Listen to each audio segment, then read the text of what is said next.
Greetings all. I think it's Tuesday today, or is it Monday? I'm not sure.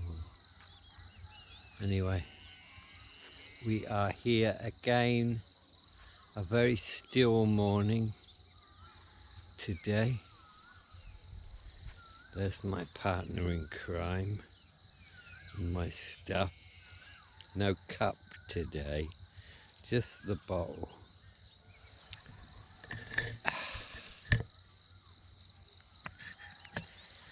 Yes, we're here again at my favourite spot and Lucky's favourite spot too.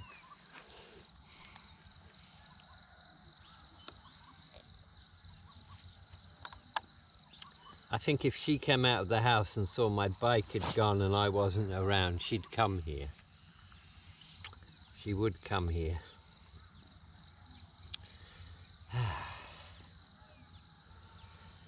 So, let me get settled.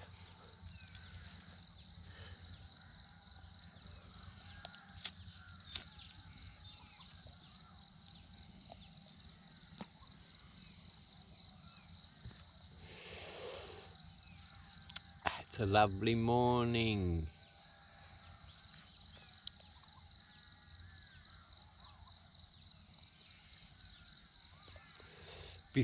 Long before I was the truth teller, I was a truth seeker. Well, one can't tell any truths if one doesn't have any truths to tell, can one?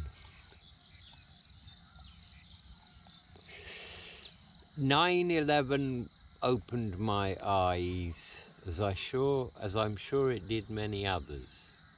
When that happened, I was teaching at Meen Prasat School in Bangkok, 2001, wasn't it? I watched the second plane slam into the tower, and I looked at that and I thought, there's no way. There's no way it would be like that.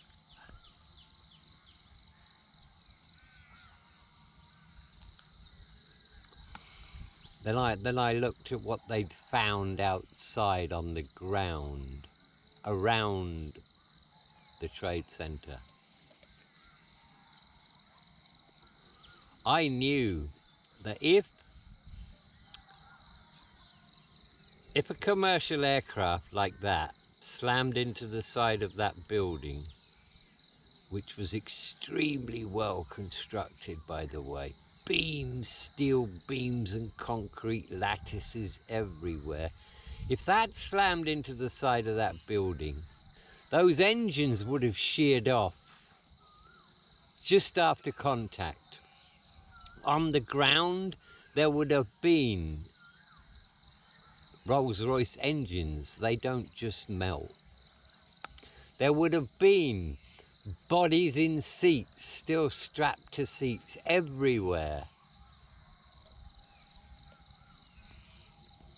There would have been wheel fuselage everywhere, bits of cabin.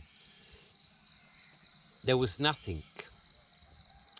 Nothing except an undamaged passport that just happened to be of one of these so-called terrorists with box cutters.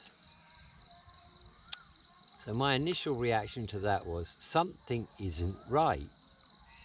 But I kind of didn't go any further than that. Then it came to my attention that there was a documentary out called 9/11 in Plain Sight. So I thought, I'll watch this.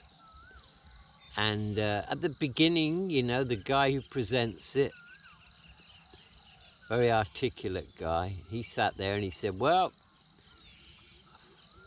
I decided to make this documentary after seeing a French website and it was called Hunt the Boeing. And they were trying to see what happened to the Boeing aircraft that hit the Pentagon.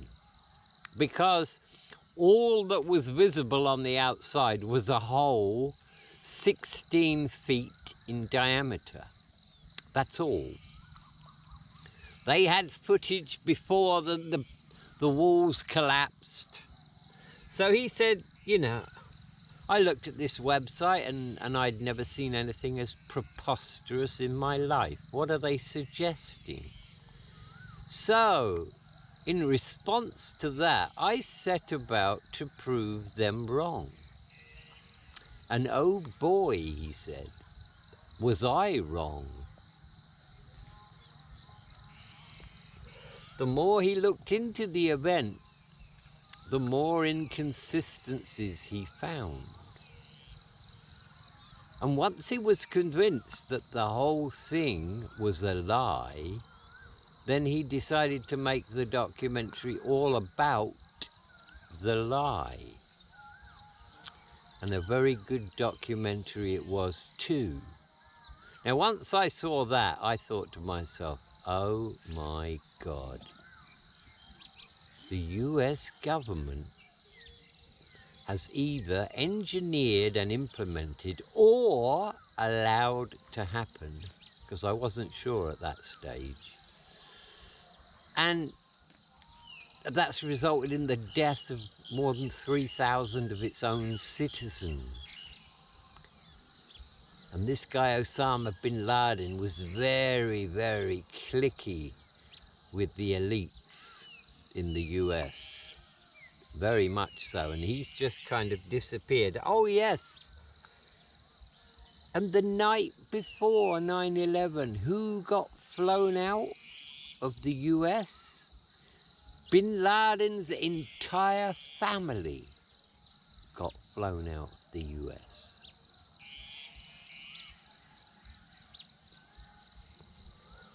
So I looked at this and I thought, my God, it really was a shock to me. Before 9/11, if you'd have asked me about governments, I would have said, well, you know, in so-called democratic countries, you've got two different parties that have different ideas, and one of them gets in, and then they spend most of their time arguing about what's best for the country and the people. But generally speaking, their goal is to make life better for their citizens. And now I'm faced with the reality of that is not true. And then I realized it wasn't just the US government that was doing this. So it took a while for it to sink in for me.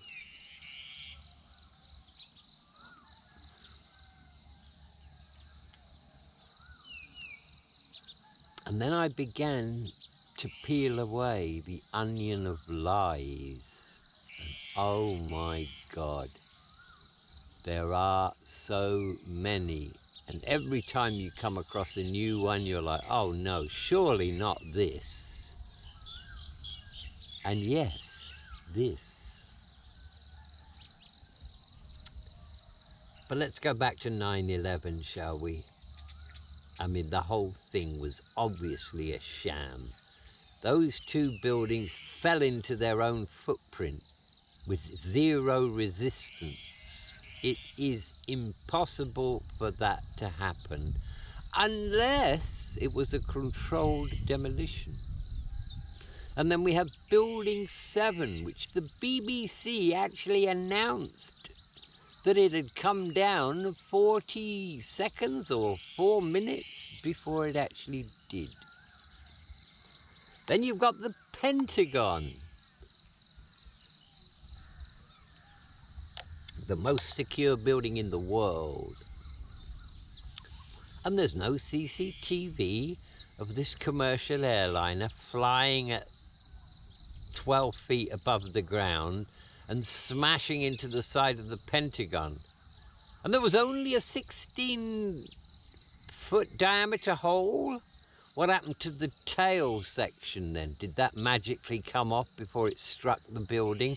How about the wings? And years later, the only CCTV footage that the CIA didn't get their grimy hands on of the event found its way onto the internet. And guess what? It was a missile. It was a missile. Now, the thing about 9/11 is, it's a lot of events all contained within one event. Is it not? Now, if you should find one lie, one inconsistency, one proven lie about this series of events, then it must surely follow that the whole thing is a lie. It has to be that way. The clear up, I mean, the clear up was amazing. It's supposed to be a crime scene with all the yellow tape, you know, do not cross this line, and then the experts would come in and have a look at it. Oh no. These thousands of dump trucks worked day and night to remove all the debris, which was mainly powder.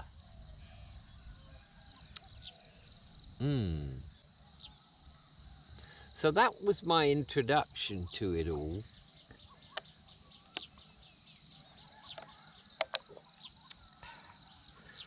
And then my attention turned towards ETs. I'd always felt there has to be other races, you know, in this universe, which is far bigger than we even know. And I looked at Roswell. Yes, Roswell happened. It certainly did. And the US military actually announced it. We found bits of UFOs. And then they quickly changed their mind, because whoever had made the decision to tell the press was obviously reprimanded by his superior, and immediately came out the story of weather balloons. It was just a weather balloon, and a half-hearted attempt to show some weather balloon debris. But it's too late. You see, the thing about covering up a major event with a lie is, it's like having a layer over the top of an ocean of truth, a layer of lie. Well, that truth is going to pop up. It's going to pop up all over the place. Why? Well, you've got whistleblowers. And as these whistleblowers, who have to live with these big secrets, as they get towards their death, you know, the end of their journey of this life, they want to tell the world. They want to come clean. Whistleblowers have been key to many of the so-called conspiracy theories that ended up to be true. Let's look at the term conspiracy theory, shall we? In the 40s, the CIA realized that there were some people out there who were highly intelligent, intellectual, and you know, wanted to know what was going on, didn't believe the mainstream narrative. So they invented this term called conspiracy theorist, and they very professionally introduced that to mean somebody who's, you know, crazy, comes up with all these weird ideas, and so people would shun them. Very well done, because effectively they shot down all the critical thinkers who'd be going, hang on a minute, you're saying this and this and this, but the evidence doesn't show that. Peeling back the onions of lies. Here's a good one for you. You remember the shuttle that exploded on takeoff, or just after takeoff? I think it was the Challenger. I think it was the Discovery that broke up on entry, and it was the Challenger that exploded.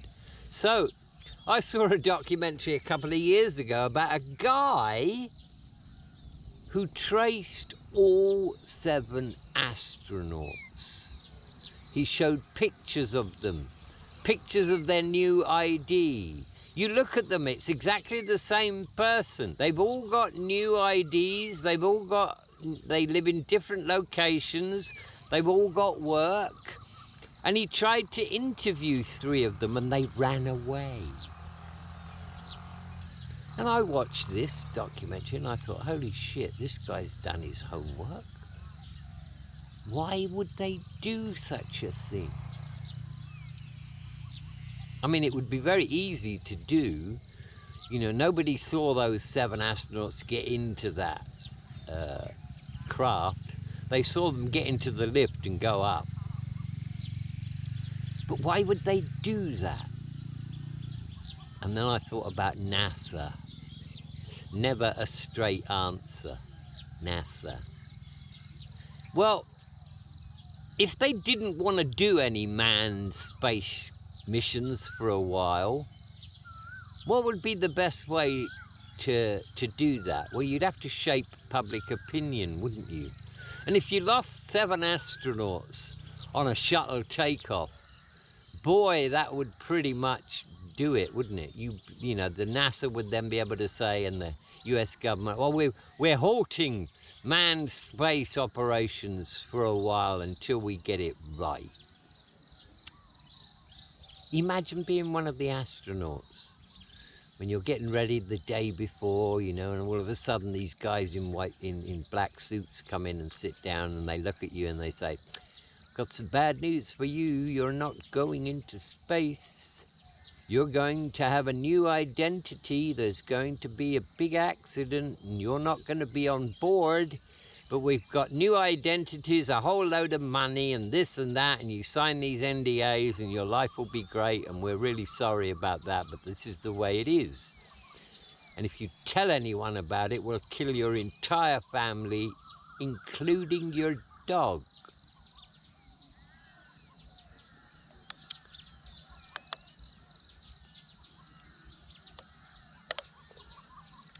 Then I found out about Val Thor.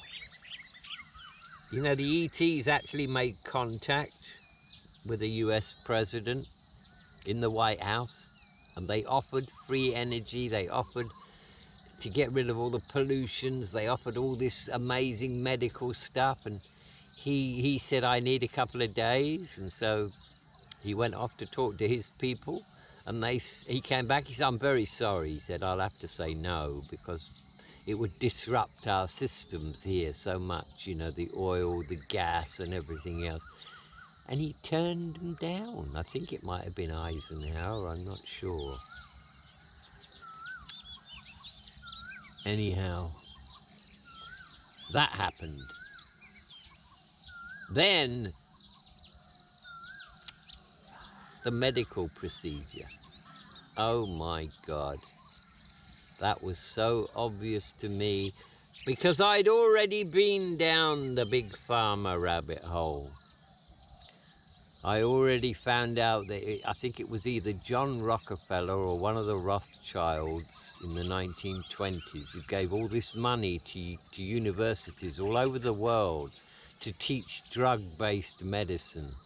And that was the birth of Big Pharma. And we all know what Big Pharma did, don't we, in 2019, 2020.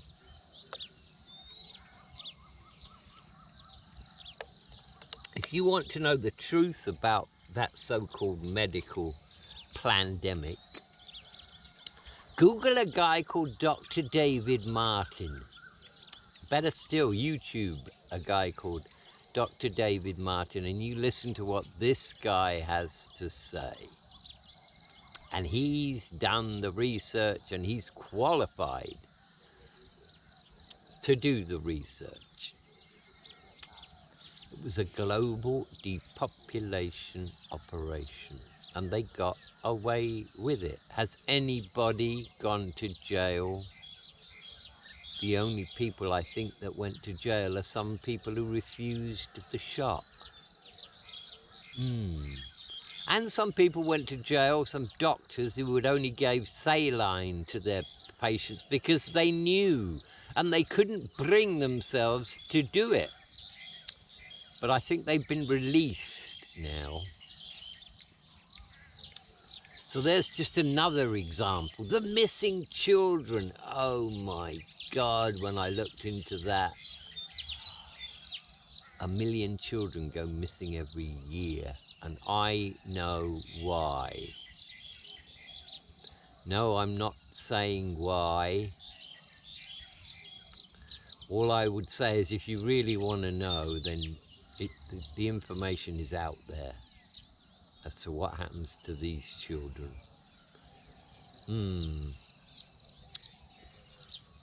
Peeling back the onion of lies. There are so many. There's lies about our history too. You know, the origins of mankind. Almost everything is a lie. I don't believe the earth is flat. That's one rabbit hole I went down, and I came out of that one and thought, nope, the earth is not flat. Is there an inner earth? Yes, there is an inner earth. I wonder if you know about Admiral Byrd, B-Y-R-D. In 1947, Admiral Byrd took a very well-armed flotilla down to the South Pole because I think they knew something was down there. Anyway, if you read his diaries and what happened to him, yes, there is an inner earth. Always has been.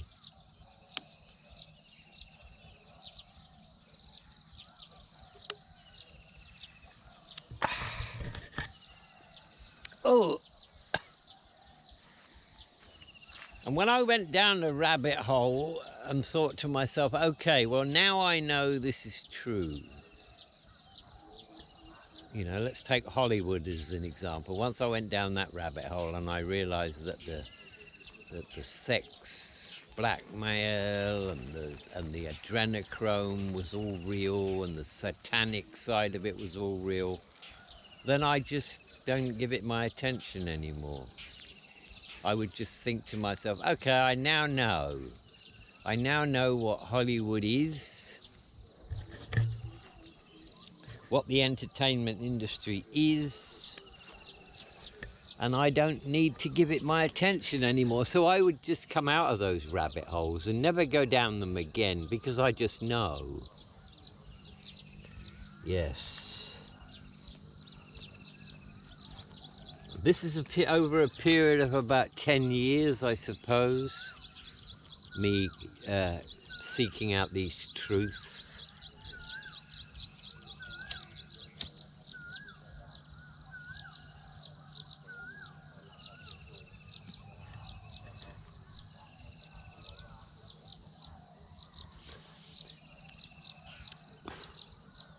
I don't know if anyone else has had this before, but I've looked at some of these 15th and 16th century cathedrals, you know, in Italy and places like that.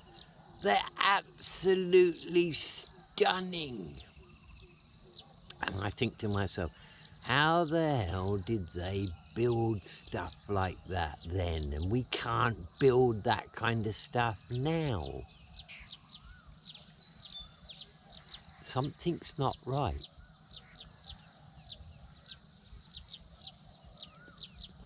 And the thing about peeling away the onion of lies is there are so many layers. Just when you think, you know, there can't be any more, then you find out there is.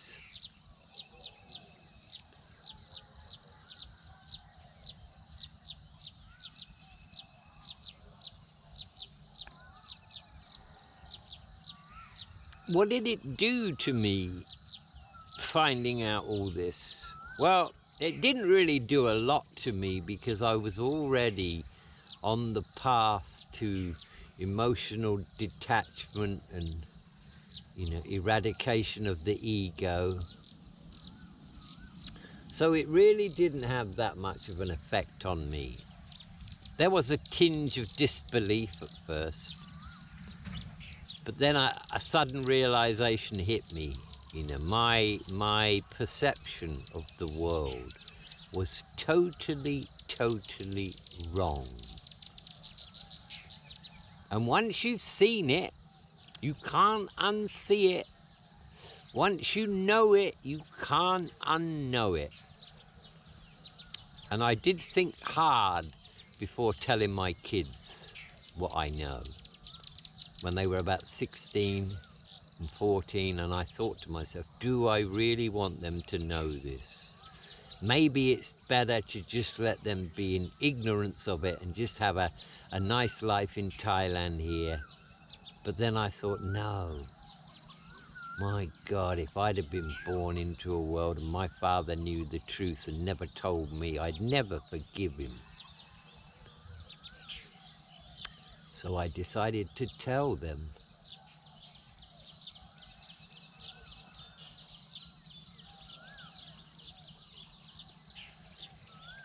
More and more people have been down these rabbit holes that I have.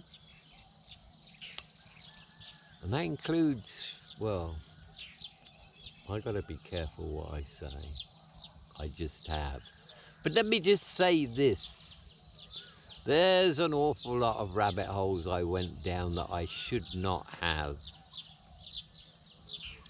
But it gave me the knowledge that okay, that exists. These things exist. But I would have probably been better off not knowing some of the things I know. Yes.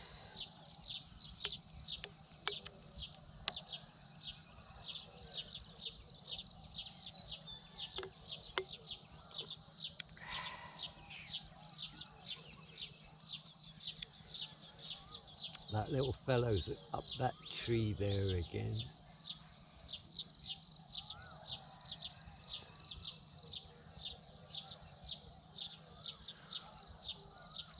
Yeah, I was watching the 2 chicks we've got at home with their mother.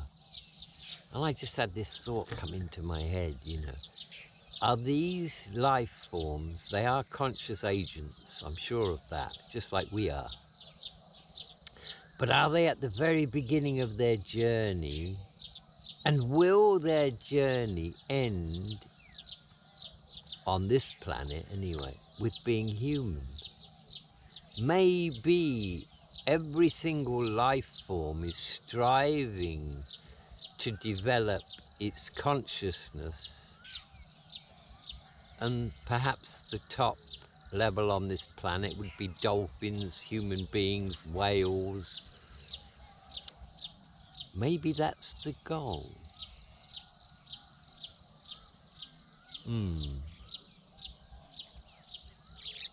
So I'd be interesting to hear other people's stories about how they found out about certain things.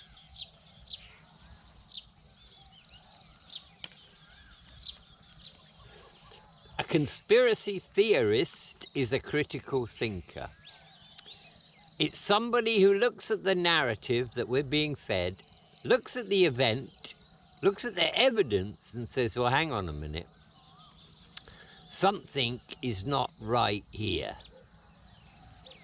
And when you think about it, if somebody is going to do something like that, like the moon landings, for example, if somebody's going to fake something like that, then the truth just has to come out somewhere, sometime, somehow.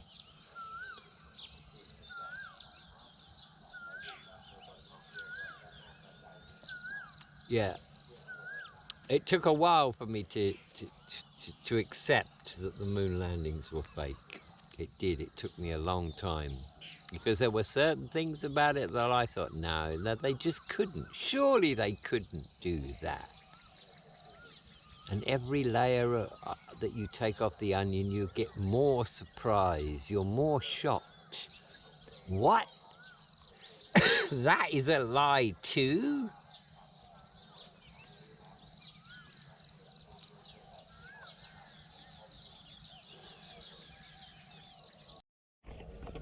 So this is take 2 of peeling back the onions of lies. We had to change batteries there, which we did.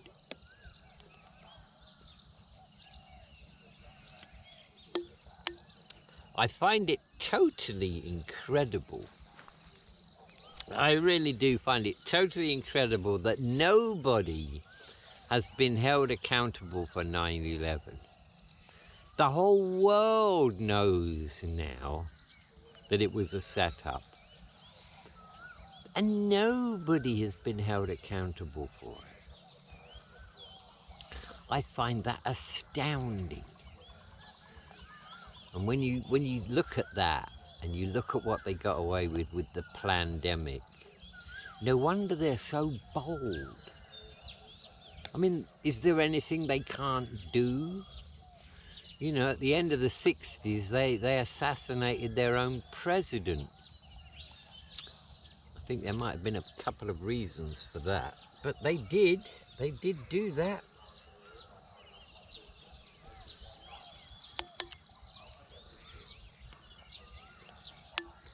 My kratom leaf supplier is no longer around. The lady who owns the house where I got my kratom from has gone to Bangkok, so there's nobody in the house. We can't just go in there and take the leaves. So I've ordered a load of leaves off Lazadar, and it'll be 3 days. So this is my last bottle of tea, by the way, but I'll go without. That's fine. That's fine. It's always good to go without. Yeah, because then you appreciate it much more when you actually do go back to it.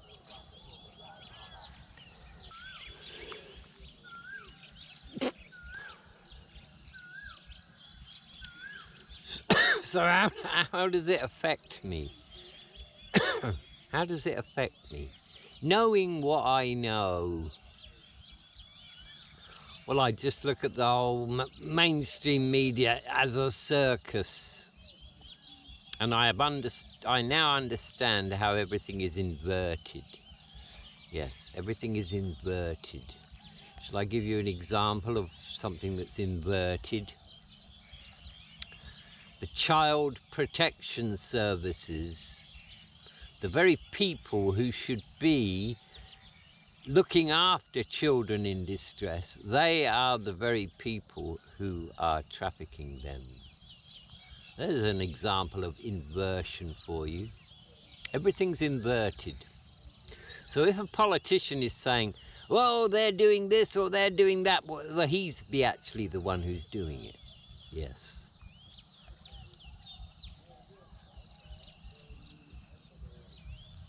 Does it affect my day-to-day life? Does it affect my outlook? No. No, there are still beautiful things going on this planet. There are beautiful people. There's love and kindness, and more people are awakening. I won't give my attention to the stuff I know. I know. That's all. That. I don't need to go any further than that. You know, occasionally new things will come in and I'll look at something new and I'm like, oh my God, they also did that. But nothing surprises me anymore. And if you're looking to, you know, seek out some real truths about this world and who runs it and what's going on, my advice to you would be only go as far as you need to in order to know the truth. Then drop it like a hot brick, otherwise it will consume you. And that's happened to a lot of people, you know. For example, some people who found out the truth about the missing children, they've devoted their life now to trying to save these children. Some of them have mysteriously died in the process. Yes, and by the way, the toothless truth teller is not considering unaliving himself, although that may well be the way I go, depending on whether I have to, whether it's a long drawn out affair or not. I won't have a long drawn out affair. I will dictate my own terms for leaving this stage. What say you, Lucky? Do you agree with me? I think she does. I think she does. So yes, the truth is bitter.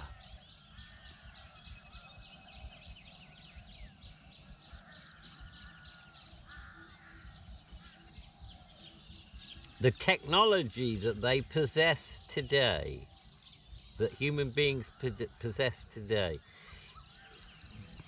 you wouldn't believe it if you knew. I mean, seriously. Time travel. They've got time travel. Yes. That is the thing.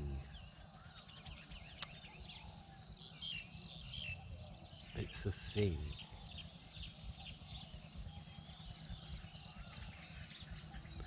So yeah, I just thought I would, you know, explain my truth seeking and how it began, you know, and I tried turning other people on. And I made that mistake. 9/11, I lost a couple of good friends over 9/11 because they just refused to look past the mainstream narrative, you know. They just refused. Have you ever seen what happens to the bodywork of an aircraft if it just touches a lamppost or something like that? It just crumples and folds. Yeah.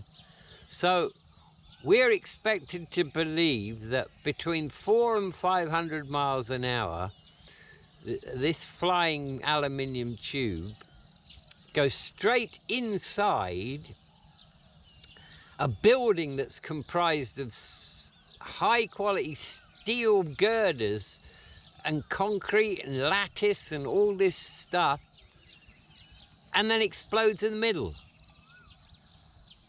And the engines just went in there too, and the undercarriage and all that kind of stuff, that just went in there too, and it all disappeared. Not a piece of aircraft wreckage was found.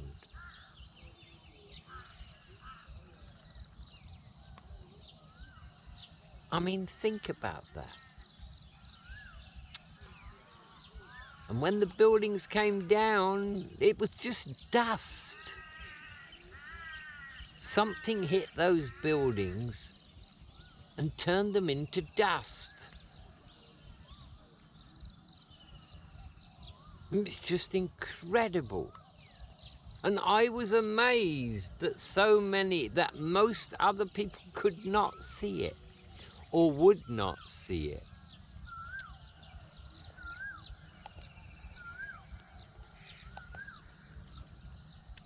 However, many did.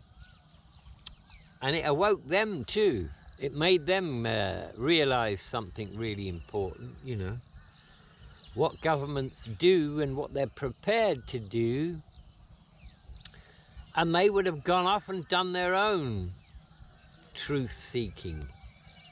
And so there are a lot of informed people in this world now, a lot more than there were. I think 9/11 really, they stepped out of the shadows. You know, it was an event that, well, there's so many conclusive proofs that it was a lie. You know, you could line them up. You could line them up. Yes. But despite all of that, I have a great life. It's all compartmentalized in my mind. Like, I found out what I needed to find out. I now know the truth about many things, and that's good enough for me. I will not get consumed by it, because that is the danger. If you go down these rabbit holes, and you could get consumed by it. Yes. And I never set out to seek truth so I could tell it. It just kind of worked out that way. I was seeking the truth for myself. Yeah. Yes, I wanted to tell others after I knew.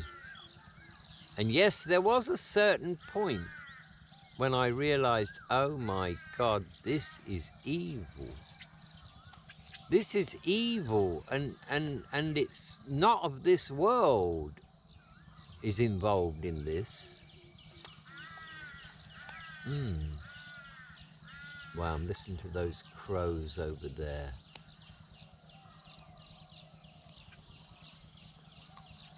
So yeah, that's really my story about seeking truth.